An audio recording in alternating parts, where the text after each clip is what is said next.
Deus, estamos felizes contigo nesta noite, porque o Senhor já tem falado em nosso meio.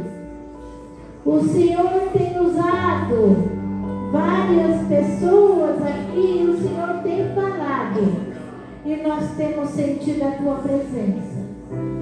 Nesse momento agora, Pai, nós entregamos o teu filho em tuas mãos.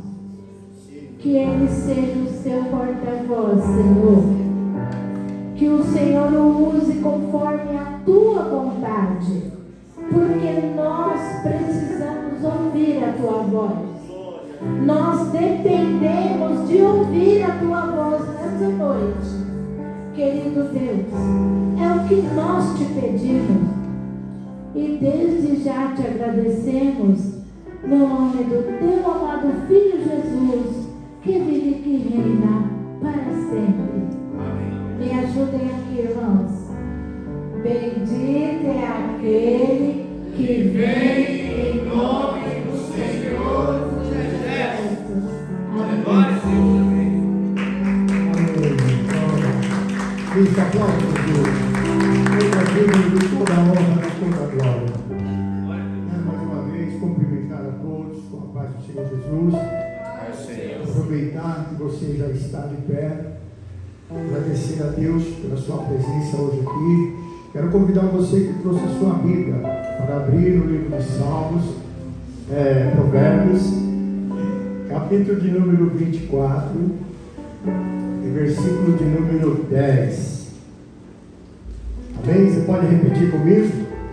Provérbios 24 e 10. Isso. Quem achou, diga amém. Quem não achou, diga estou procurando. Estou procurando. Amém. Deus, com a sua infinita misericórdia, nos tem nos dado vitória para estar aqui hoje, para juntos adorá-lo, bendizê-lo, glorificá-lo. E agora chegou a hora em que Ele vai, que esse tempo é totalmente para a palavra de Deus. Capítulo 24, versículo 10, diz assim: se te mostrares frouxo no dia da angústia, a tua força será pequena. Livra os que estão destinados à morte, salva os que são levados para a matança, se os puderes retirar. Amém? Então só esse versículo. Eu peço que você sente, coloque sua Bíblia e glorifique o nome dele, aplaudindo a ele mais uma vez. Aleluia. Isso, glória a Deus. Aleluia. Meus queridos irmãos, esta passagem que nós acabamos de ler, o sábio Salomão, ele nos aconselha para que a gente não seja frouxo no dia da angústia, porque quando esse dia chega, nós devemos encará-lo, não dobrar nossa cabeça. Deus espera que nós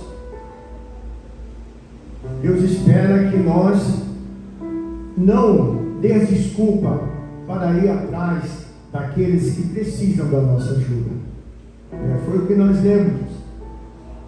E Deus, na sua infinita bondade, Ele nos dá a vitória. Se mostrar frouxo no dia da angústia é olhar para o problema e colocar ele na sua frente maior do que Deus, e dar desculpa, e não poder, e não querer, ou não olhar para um modo de solução. Porque quando você está com um problema, você pode até ficar angustiado, mas não se mostrar frouxo por aquele problema, porque acima de tudo existe um Deus que está com você. Então Salomão nos aconselha, porque no versículo abaixo está falando disso: livra os que estão destinados à morte e salva os que são levados para a matança, se os puderem retirar. Então o profeta aqui, o rei aqui, o sábio Salomão, ele está dizendo para que nós devemos ter uma atitude nesse momento. Amém? Você e eu precisamos, Deus está falando isso para nós nessa noite, tomar uma atitude na hora da angústia, encará-la de frente e saber que Deus é conosco, que Deus está na nossa frente, e que aquela alma que está perdida, a qual Deus está mostrando para mim e para você, porque Deus nos dirige as almas. Às vezes você está num lugar e Deus dirige almas para você. Amém? Então não te cales, que nem foi dito aqui, não seja frouxo, não te cales, mas fala do amor de Jesus Cristo para aquelas pessoas. Amém? E falando de atitude, Deus cobrou atitudes de alguns homens na Bíblia.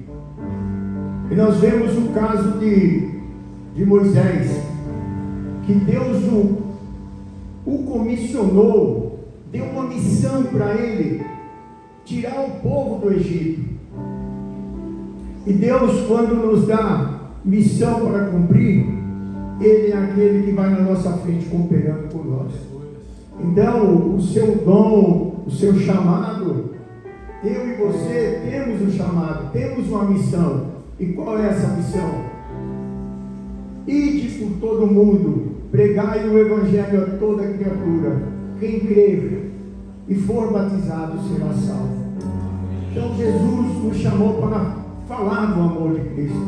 Então Ele sempre está conosco. E Ele não nos dá uma missão que a gente não pode suportar. Amém? Que você e eu não consiga suportar, não consiga cumpri-la, porque Ele é aquele que coopera conosco.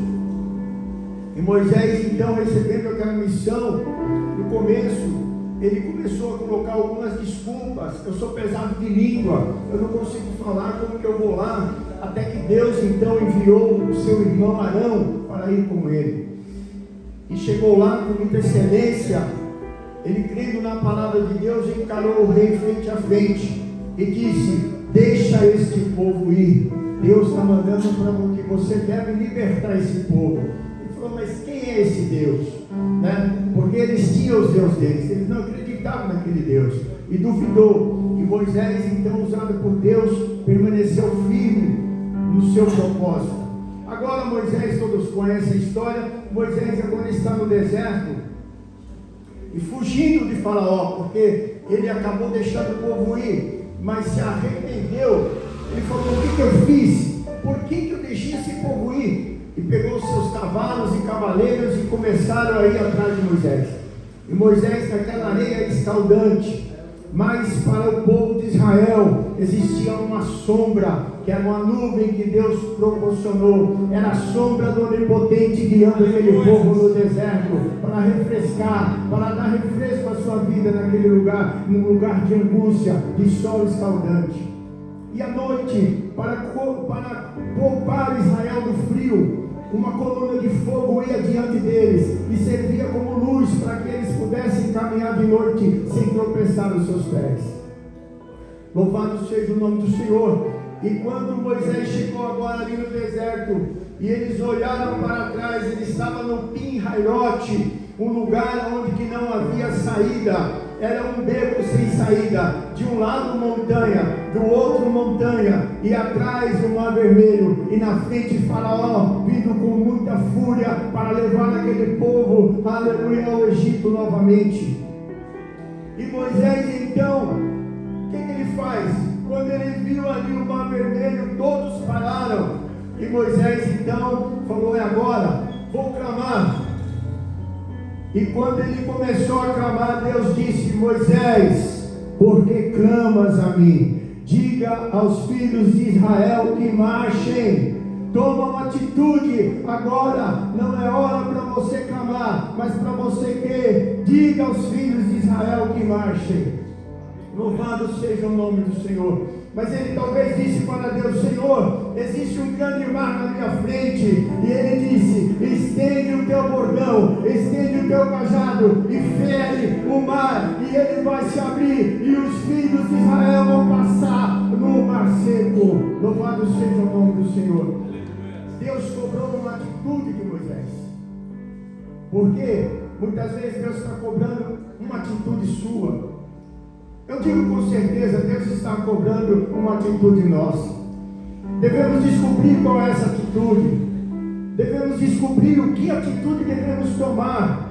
Porque se Deus mandou essa palavra, Ele está cobrando uma atitude minha e sua. Eu não sei qual atitude que você deve tomar. Moisés devia não somente clamar, mas dizer aos filhos de Israel que marchem. Então, diante do dia da angústia, não pare de marchar. Amém? Estenda a sua mão e fere aquela angústia que está no seu coração, e você vai ter vitória, em nome do Senhor Jesus. Josué, depois da morte de Moisés, Josué então estava com uma missão. Deus chamou Moisés e falou: olha, Moisés, meu servo é morto. Agora você deve guiar este povo até a terra prometida.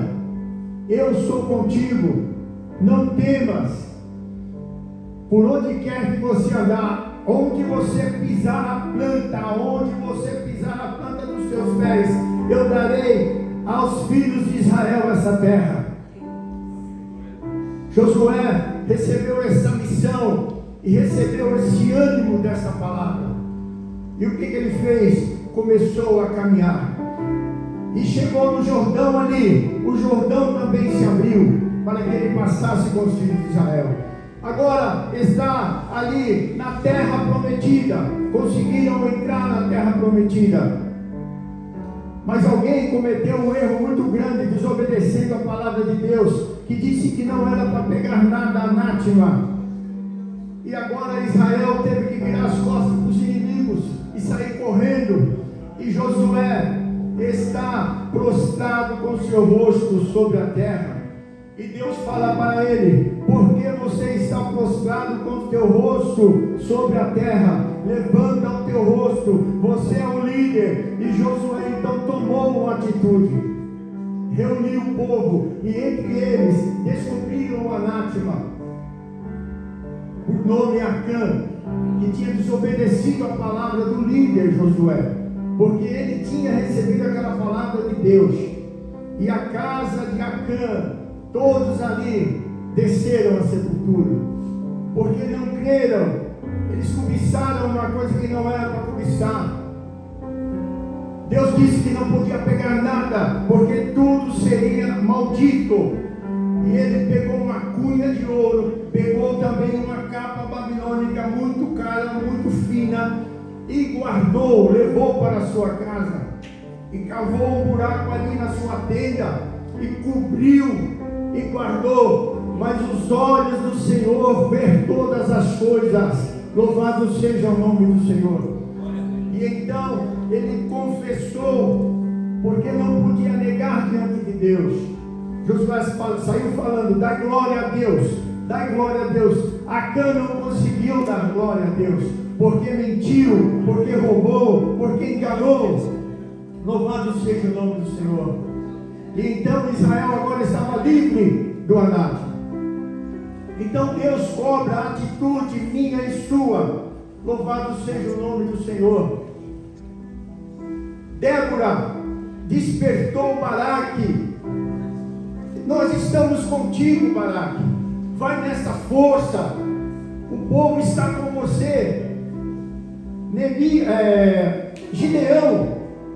Gideão estava ali malhando trigo, escondido dos medianitas.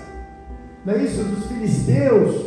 Estava ali sofrendo uma angústia terrível, porque tudo, é que minha irmã trouxe aqui uma palavra de prosperidade. Eles não conseguiam prosperar, porque tudo que eles plantavam na hora de prosperar, na hora de colher, eles não podiam desfrutar. Louvado seja o nome do Senhor. Eu não sei como está sendo na sua vida, porque esse ano de 2025 você trabalhou muito, você lutou muito, e quanto você tem juntado, quanto você tem guardado, e falado assim: olha, agora eu vou prosperar. Eu prosperei muito nesse ano de 2025. Deus cobra uma atitude minha e sua, porque Ele quer nos abençoar. É que nem a irmã disse aqui: Deus em primeiro lugar, Deus acima de tudo, em primeiro lugar na nossa vida. E Gideão ali, e Deus, o anjo do Senhor apareceu para ele e falou com ele: o Senhor é contigo, varão valoroso. E ele retrucou dizendo, porque ele não entendia, ele falou: se o Senhor é comigo, por que tem me vindo tanta aflição, tanta angústia? Deus te escolheu para vencer. Foi isso que Deus disse para ele: vai nessa tua força, porque a vitória é sua. Ele não tinha força. Olhando para Gideão, ele estava desanimado, ele estava enfraquecido, a sua fé estava abalada. Mas na hora de angústia, nós vemos que muitos, na hora da fraqueza, tiraram força. Então eu quero dizer para você nessa noite que você é mais forte do que você pensa.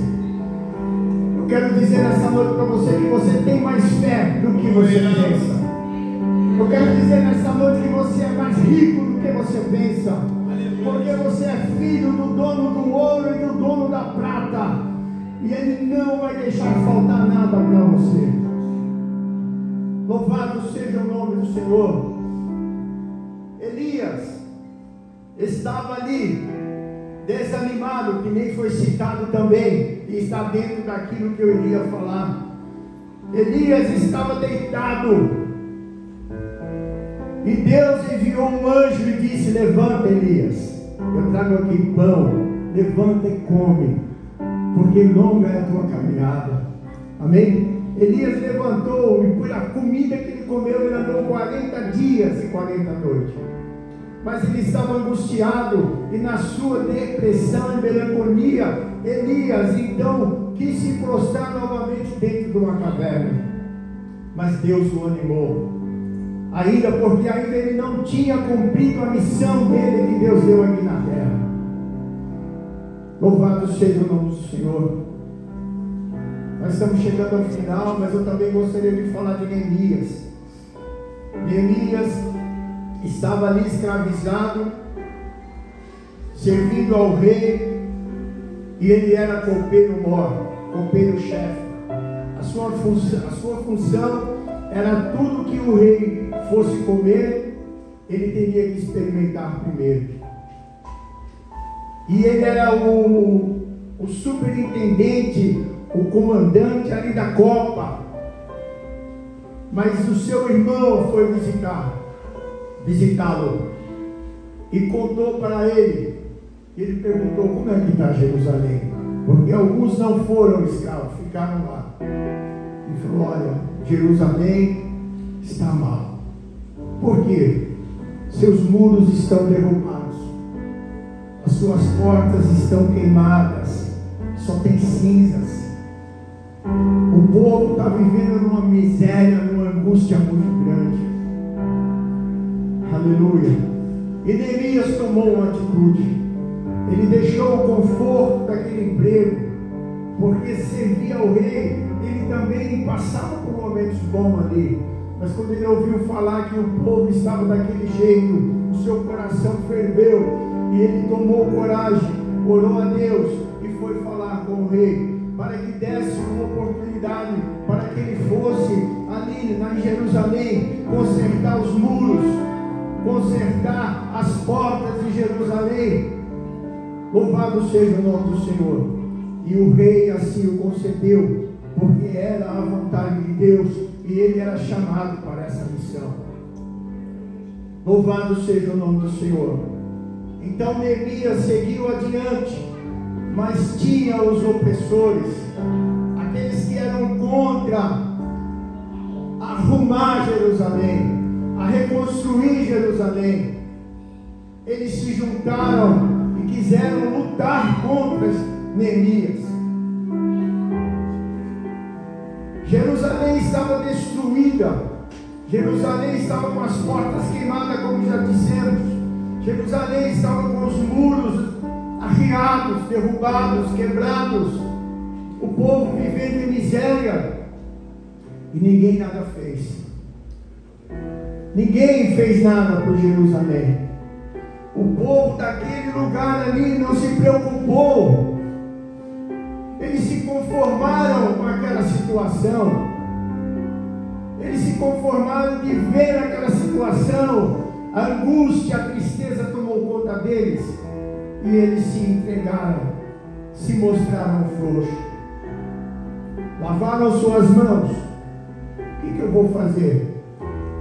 Mas Neemias, quando ouviu falar, o seu coração doeu, ardeu, porque Jerusalém é lugar, é a terra que Deus prometeu aos seus filhos. E então, os opositores quiseram lutar contra. Eu não vou citar o nome deles, porque vocês conhecem. Amém? Não é que me falhou a memória, não. Mas eles não quiseram ajudar Neemias, mas quiseram atrapalhar Neemias. De tudo que eles faziam, quiseram até matar Neemias. E mandavam um recado para Neemias: desce aqui, Neemias, vamos fazer uma consagração, vamos orar a Deus. E Deus falou para Neemias: não desce. Neemias falava para os mensageiros: olha, fala para eles que eu estou fazendo uma obra, uma grande obra que Deus me mandou e eu não posso descer. Louvado seja o nome do Senhor. Podia eles, ao invés de pedir para ele descer, subir e ajudar na obra, mas viraram as costas para Neemias, que queria somente fazer a obra de Deus, mas queria levantar os muros de Jerusalém, queriam arrumar as portas de Jerusalém. Mas eles, quando viram aquilo, talvez sentiram inveja, sentiram ódio, raiva, e não queriam que fosse arrumado, queriam que deixasse daquele mesmo jeito. Mas a obra é de Deus, e ela não pode parar. Aleluia! A obra é de Deus e ela não vai parar, porque as portas foram construídas, foram refazidas, os muros foram erguidos, e o povo pode glorificar o nome do Senhor, porque eles não tinham mais esperança naquele lugar, porque aquele lugar estava destruído. Mas Deus enviou Neemias naquele lugar, e Deus enviou um anjo aqui nesta noite para reconstruir os muros da sua vida, para reconstruir as portas da sua vida, para que você, aleluia, tenha vitória na sua vida no ano de 2026. Louvado seja o nome do Senhor. É hora de tomar uma atitude e dizer: não, eu não posso morrer assim, eu não posso viver assim. Deus me chamou para uma grande obra e eu não posso parar. Louvado seja o nome do Senhor. Louvado seja Deus. Que Deus continue abençoando a nossa vida, que Deus continue abençoando os seus negócios. Aonde você cavar, que bote água, prosperidade, aonde você pôr a mão, porque não é um lugar que é abençoado, é você que é abençoado, e quando você põe o pé naquele lugar fica abençoado por causa de você. Louvado seja o nome do Senhor. Que Deus continue. Eu vou devolver a nossa irmã. Aplauda o Senhor nessa noite. Vamos mudar essa atitude. Louvado